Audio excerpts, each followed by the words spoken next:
It's going back to know about Duncan is that this Yeah. weird era of the internet is like it takes you on people's journeys now, and like I've been following Duncan for almost probably close to 10 years just from the JRE and just following his podcast and then seeing him live a few times performing his stand up. And in a weird way, I saw his progression in life and spiritually, business wise, whatever.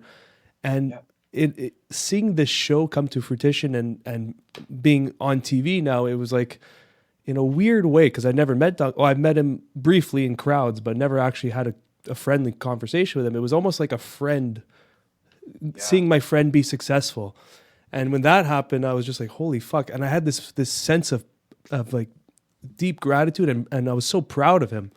And just like that was a really surreal moment. I'm like, fuck yeah, Duncan has a TV show now and it's out. You know, it's like this guy's finally getting the recognition that he's built and he deserves. And Mhm. yeah, it was a surreal moment, just like fucking Duncan has a Netflix show, seeing him from the JRE 10 years ago. Dude, it came out on 420, which Yeah. is like, yo, blaze it. But then also it's his birthday, and I didn't even know that.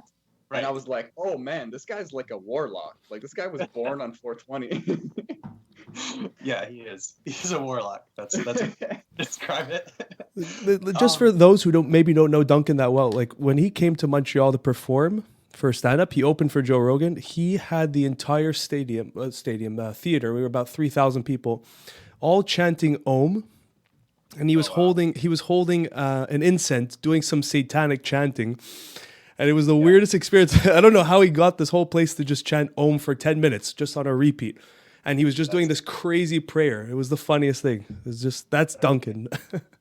So the yeah. show didn't surprise me at all. I mean, he has such a cult following. I mean, it's not in like a bad way. Like it's a beautiful thing.